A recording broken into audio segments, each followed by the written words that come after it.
President Donald Trump on Sunday extended his stay-at-home guidelines until the end of April, dropping a hotly criticized plan to get the economy up and running by mid-April after a top medical advisor said more than 100,000 Americans could die from the coronavirus outbreak.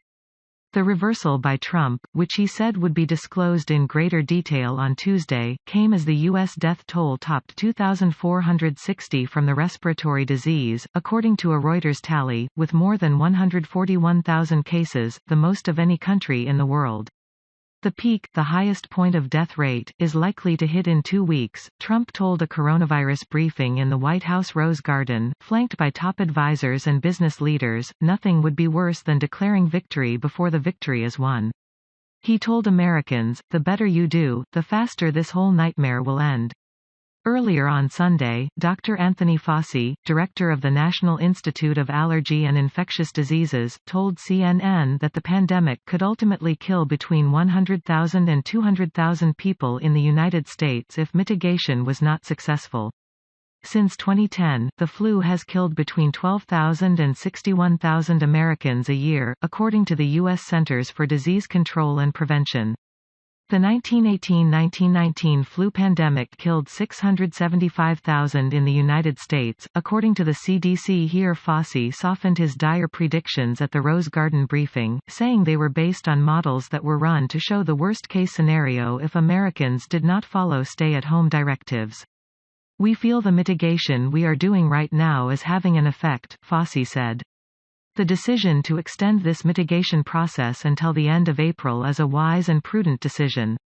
Trump's surprise suggestion that he might order the reopening of the economy by Easter had been greeted with sharp and immediate criticism from state governors still grappling with rising numbers of patients and health systems stretched thin. The governors of at least 21 states, representing more than half the U.S. population of 330 million, have closed non-essential businesses and told residents to stay home. Asked during the briefing if floating the idea of lifting restrictions by mid-April had been a mistake, Trump called it just an aspiration and said he now believed the country could be on its way to economic recovery by June 1. "We are scared." New York State on Sunday reported nearly 60,000 cases and a total of 965 deaths, up 237 in the past 24 hours. The number of hospitalized patients was slowing, said Governor Andrew Cuomo, a Democrat who has been outspoken in his criticism of the Republican president. New York City will need hundreds more ventilators in a few days and more masks, gowns and other supplies by April 5, Mayor Bill de Blasio told CNN.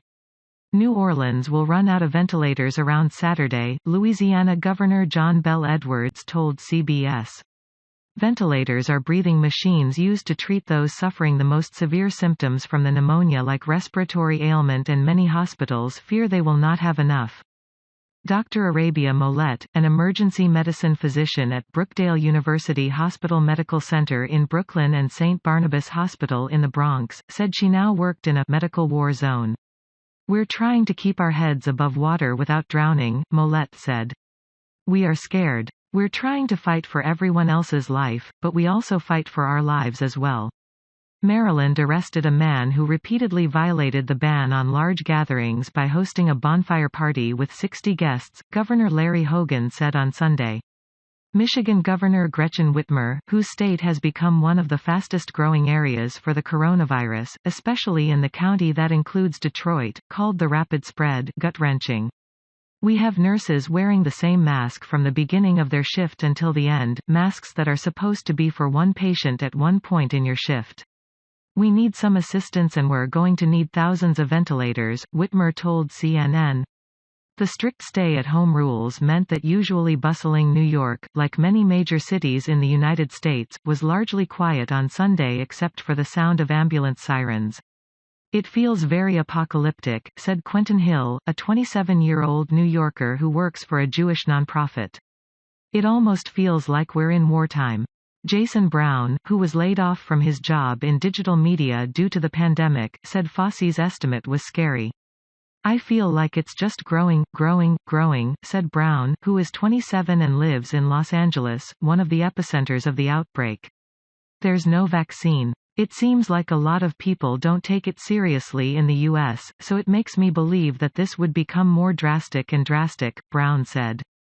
Click here for a graphic tracking the spread of the global coronavirus. Reporting by Sarah N. Lynch, Doina Chiaku and Chris Sanders in Washington, Karen Freefold in New York, Tom Polancic in Chicago and Dan Whitcomb in Los Angeles, writing by Lisa Shoemaker and Dan Whitcomb, editing by Daniel Wallace and Peter Cooney. Thanks for watching. Please like and share for support my channel.